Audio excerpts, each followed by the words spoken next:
वहाँ पर, और उनको लेशा की अपेक्षा से शुक्ल लेशा कहा है।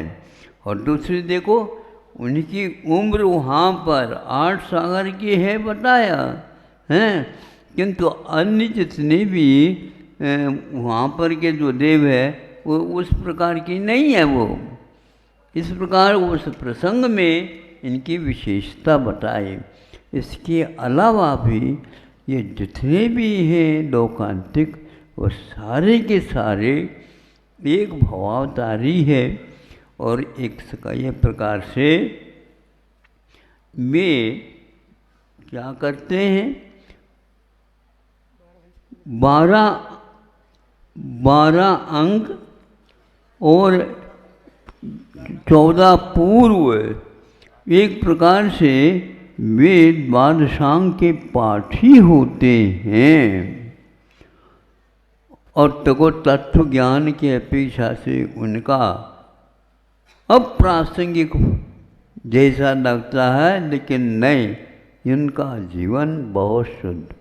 एक और ये आवागमन में ज़्यादा किसी भी प्रकार से रुचि लेते ही नहीं हैं, जबकि इन 16 स्वर्ग तक वाले सब गति वाले होते हैं। लेकिन ये सारे अपने अपने परिवार को लेकर के चले जाते हैं। सुनो तो इनका परिवार लाखों का है, लेकिन सभी एक समान हैं, इसलिए वे अन्यत्र कहीं विहार करते नहीं। लेकिन एक अपवाद है, जब तीर्थंकर घर से बाहर निकलते हैं उस समय आकर के कहते हैं, धन्य हो धन्य हो धन्य हो, आपका जीवन धन्य है। प्रभु आपने जो विचार किया है इसका हम सार्थ समर्थन करते हैं, और हम चाहते हैं कि इसी प्रकार सब लोग हो। आप धन्य हैं, आपका वैराग्य बहुत ही अच्छा। आज भी वह लौकांतिक देव 12 भावनाओं का चिंतन करते हैं, तो वहीं से वह बाहर निकल कर के आते हैं। लोग कहते हैं ये समूह शरण में नहीं जाते, हमें समझ में नहीं आता।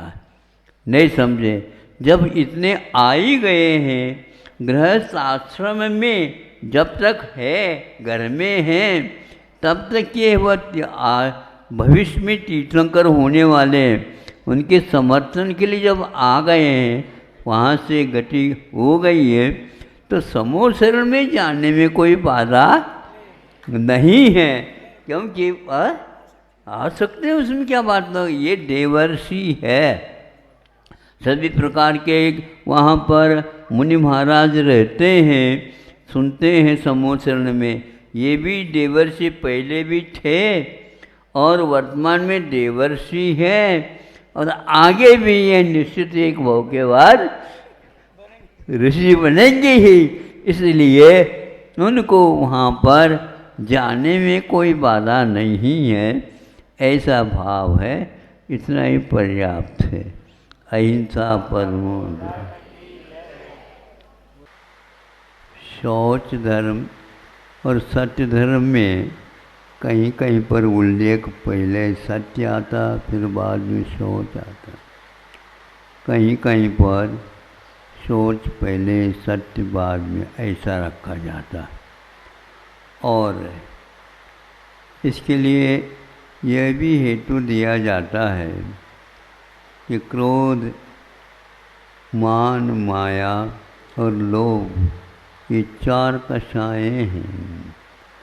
तो क्रोध का क्षमा विपरीत धर्म है, मान का विपरीत धर्म मार्दव है, माया का विपरीत धर्म आर्जव है, और लोभ का विपरीत धर्म शौच अथवा सत्य। शौच को ही क्रम में लिया जाता है प्राय करके। अब हम प्रकर्ष प्राप्त लोभस्य दूरीकरणम शौच। जब लोभ का उत्कर्षण होता है, बढ़ता जाता है, उसको बहुत जल्दी समझ करके सोच करके उसका संवरण करना चाहिए और नीचे की ओर लाने का उद्यम करना चाहिए। उद्यम इसलिए मैं कह रहा हूँ प्राय करके संयम के लिए उद्यम भी एक शब्द आता है। आज जिस विपरीत क्षेत्र में आप लोग उद्यम के स्थान पर ऊधम करते हो, आप सुन रहे?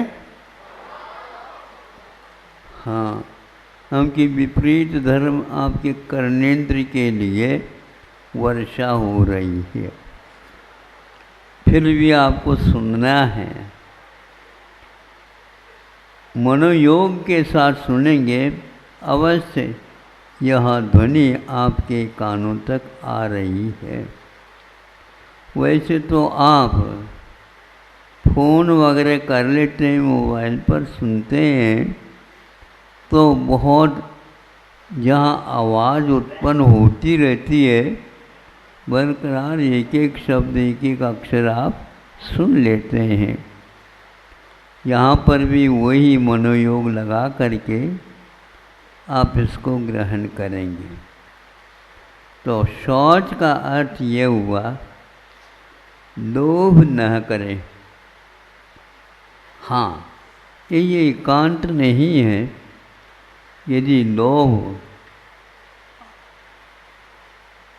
अच्छे क्षेत्र में करते हैं तो आप लोग बहुत जल्दी सफलता प्राप्त कर सकते हैं।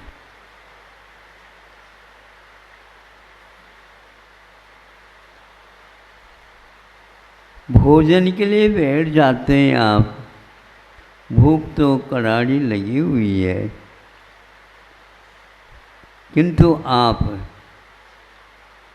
दो व्यक्तियों का निरीक्षण करना अनिवार्य होता है, क्योंकि यहाँ पर उस ग्रास का निदान होता है।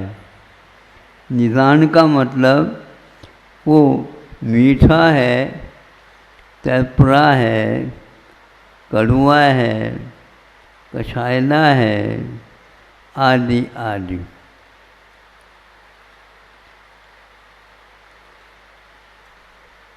तो आपको इस ओर भी देखना है।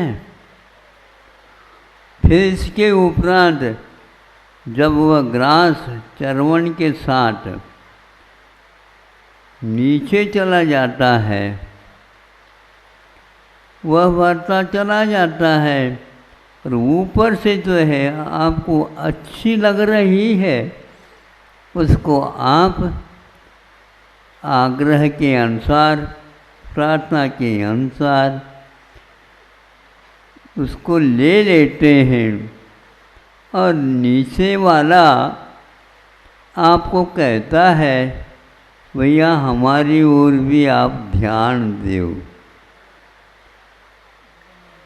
आपको मीठे का ज्ञान तो हो गया और मुझे कोई मीठे का ज्ञान नहीं, कुछ भी दे दो, लेकिन आप कितना लिया है और कितना दिया है नीचे, इसका ख्याल तो रखा करो। नहीं, कोई बात नहीं, एक गोली और ले लूँगा तो ठीक हो जाए।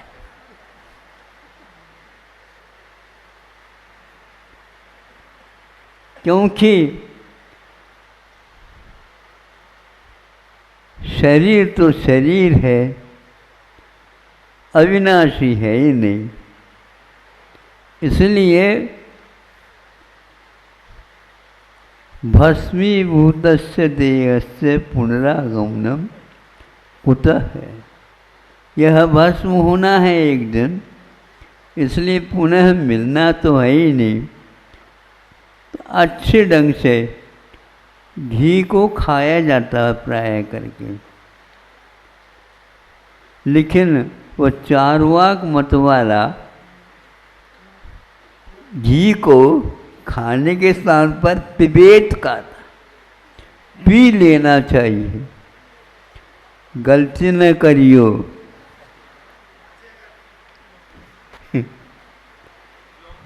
पचेगा भी नहीं और बचना भी मुश्किल हो जाएगा, एकदम वह हजम नहीं होगा।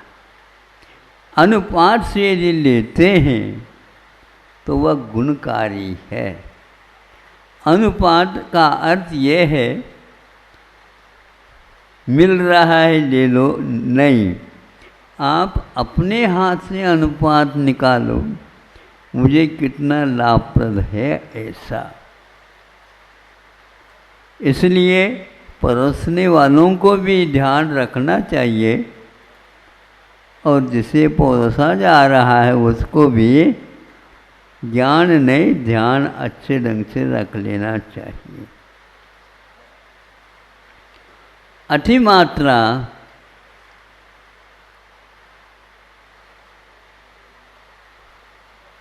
हमेशा हमेशा आपके लिए हानिकारक रहेगा। अतिमात्रा से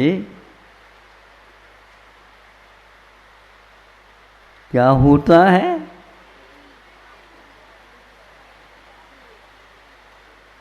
अतिमात्रा से यदि भोजन कर लेते हैं या और कुछ भी कर लेते हैं तो वहाँ एक कुफत हो जाता है, आपके लिए हानिकारक होता है।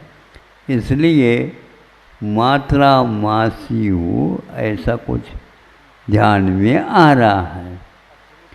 किंतु एक प्रकार से माँ इस बात को समझती है कितनी इसकी उम्र है, कितनी इसकी भूख है, पाचन शक्ति की क्या दशा है, समझती है। आप भले ही आग्रह कर लो, वह आपके आग्रह को भी घुमा करके आपको दूसरी चीज़ दे देगी, किंतु मात्रा उतनी ही रखती। तो भीतर नीचे वाला पेट कह रहा है कि भैया बंद कर दो, तो आप बंद क्यों कर दें? आप भर गए हो तो दूसरे तरफ से एक मार्ग और खोल दें, पेट के बाहर से। होता ऐसा ही है आजकल। कोई व्यक्ति कंठ का बीमारी हो गई उसको, तो फिर वहाँ से न लेकर के भोजन नीचे नली की व्यवस्था, नली की का मतलब नाली की व्यवस्था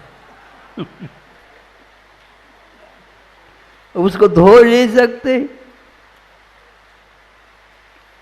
ये हाल हो रहा है, पहले उसको निकाल देते हैं। मतलब भोजन बरकरार रखना चाहिए, उनका ये उद्देश्य है। उपवास की, अवमोदर की, रस परित्याग की, ये कोई चीज़ ही नहीं इस युग में। और हमारे आचार संहिता में चाहे श्रावक हो चाहे मुनि हो, दोनों के लिए अनुपात बताया गया है।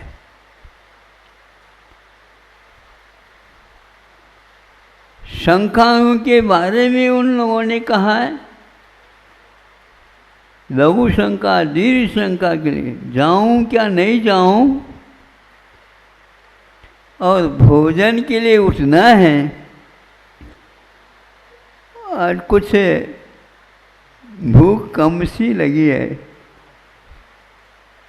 भोजन भोजन के लिए उठूं क्या नहीं उठूं, मत उठो, ये कहा है।